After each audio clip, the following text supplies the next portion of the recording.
Pemprov DKI Jakarta akhirnya resmi mengumumkan pembatasan sosial berskala besar atau PSBB di wilayah DKI Jakarta.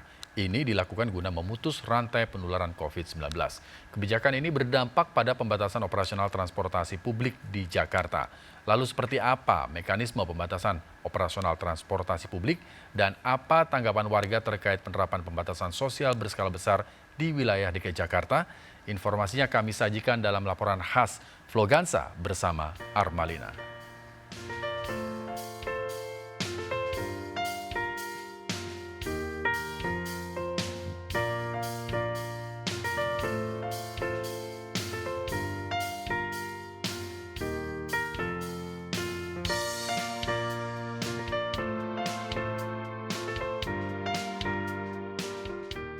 Terkait terus bertambahnya pasien positif COVID-19 di Jakarta, pemerintah DKI menetapkan status darurat corona ataupun COVID-19. Dengan adanya ini pun, Gubernur DKI Jakarta Anies Baswedan juga menginstruksikan untuk menutup perkantoran dan juga pusat hiburan secara sementara. Dengan adanya peraturan ini pun juga berimbas dengan dibatasinya protokol transportasi publik seperti LRT, bahkan KRL. Dan sejumlah arus lalu lintas yang biasanya juga dipenuhi dengan kendaraan terlihat lengang bahkan sepi saat di akhir pekan.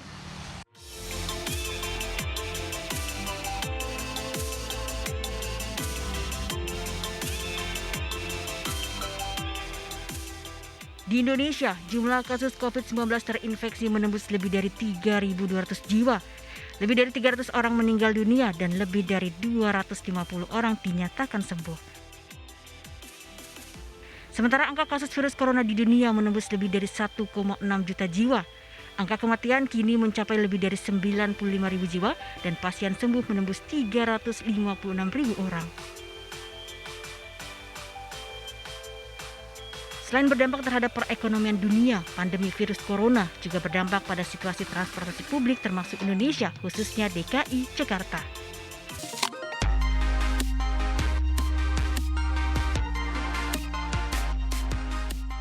Melalui surat edaran nomor SE 5 BPTJ tahun 2020 tentang rekomendasi pembatasan seluruh akses dan angkutan umum, Badan Pengelola Transportasi Jabodetabek membatasi seluruh akses moda angkutan umum. Ini dilakukan sebagai tindak lanjut instruksi Presiden tentang pembatasan sosial berskala besar atau PSBB. Kebijakan ini juga berimbas terhadap dibatasinya jam operasional transportasi publik seperti Transjakarta, KRL, MRT, dan LRT.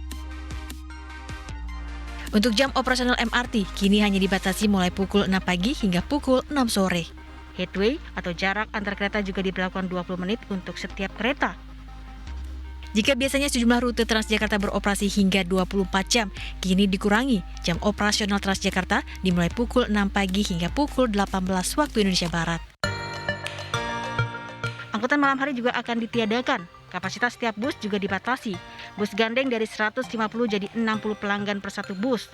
Bus single hanya akan menampung 30 pelanggan dalam satu bus. Sementara operasional LRT menjadi 30 menit sekali dari sebelumnya 10 menit sekali. Waktu operasional LRT juga dibatasi mulai pukul 6 pagi hingga pukul 18 waktu Indonesia Barat dengan pembatasan penumpang maksimal 30 orang. Perubahan layanan operasional berlaku sesuai perpanjangan tanggap darurat bencana akibat COVID-19 hingga 19 April mendatang. Sementara penumpang LRT mengalami penurunan mencapai 85% dari rata-rata 4.000 penumpang menjadi 679 penumpang per 21 Maret 2020. Bahkan pada 29 Maret 2020, jumlah penumpang hanya 144 orang per hari. Pembatasan jam operasional juga berlaku untuk KCI dan KAI baik lokal maupun jarak jauh, serta bus AKDP dan bus akap. Guna menekan penularan COVID-19, Gubernur DKI Jakarta Anies Baswedan juga menutup seluruh lokasi wisata dan pusat hiburan di Jakarta, termasuk sejumlah pusat perbelanjaan. Sejumlah pusat perbelanjaan pun juga sudah mulai terlihat sepi dari pengunjung. Banyak toko-toko yang berada di dalam mal sudah mulai tutup dan hanya yang menjual makanan ataupun menjual bahan sembako yang masih tetap beroperasional. Dan warga Jakarta pun juga sudah mulai terlihat mulai mengurangi aktivitas dirinya berada di luar.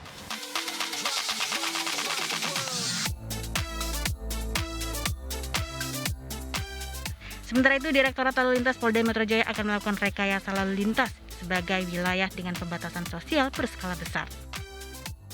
Data-data dari kami, baik mulai gerbang tol maupun data dari kamera yang ada di jalur-jalur protokol, memang menunjukkan adanya penurunan yang signifikan dari arus atau volume lalu lintas.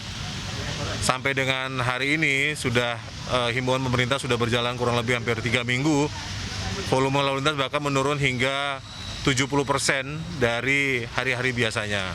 Nah, tentu ini di satu sisi memang jalanan menjadi lenggang, tetapi di sisi yang lain justru malah banyak pengendara yang memanfaatkan atau terlena dengan situasi ini sehingga kemudian memacu kecepatan dengan kecepatan tinggi, dan data kami justru menunjukkan memang ada peningkatan dari sisi tingkat fatalitas kecelakaan lalu lintas.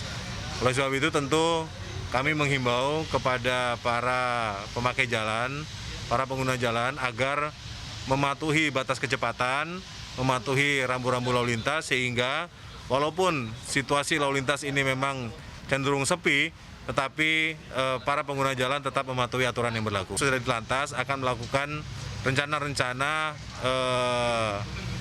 penutupan dan penyekatan arus keluar masuk wilayah. Tetapi sampai saat ini kan belum. Sehingga memang sampai saat ini arus lalu lintas baik masuk maupun keluar Jakarta masih dalam keadaan normal.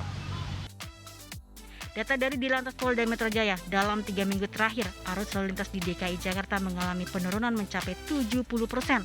Sebaliknya, tingkat fatalitas akibat kecelakaan lalu lintas meningkat. Sementara sejumlah masyarakat mendukung adanya pembatasan sosial berskala besar di Jakarta. Setuju aja sih kalau misalkan itu mungkin buat lebih baik gitu, karena kalau aku sendiri, aku pribadi sih dari kantor sebenarnya udah WFH. Setuju sih, setuju. Setuju ya? Setuju. Kenapa setuju?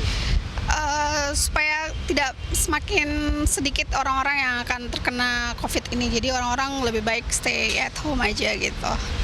Biasanya kendaraan umum apa pribadi? Biasanya sih kendaraan umum.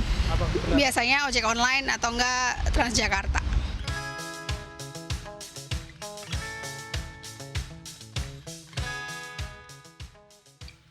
Selain itu, nantinya pembatasan akses wilayah juga akan diberlakukan.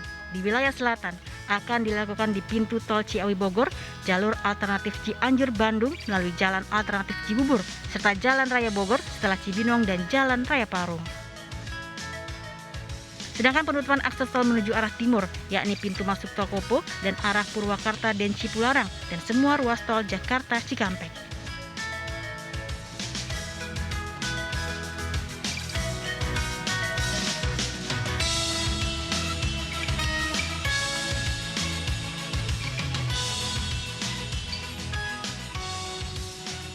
Penutupan jalan tol arteri menuju arah timur, diantaranya pintu masuk tol Bitung, Karawaci, Tangerang, Kunciran, Karangtengah Barat, Meruya, ruas jalan Dan Mogot, dan ruas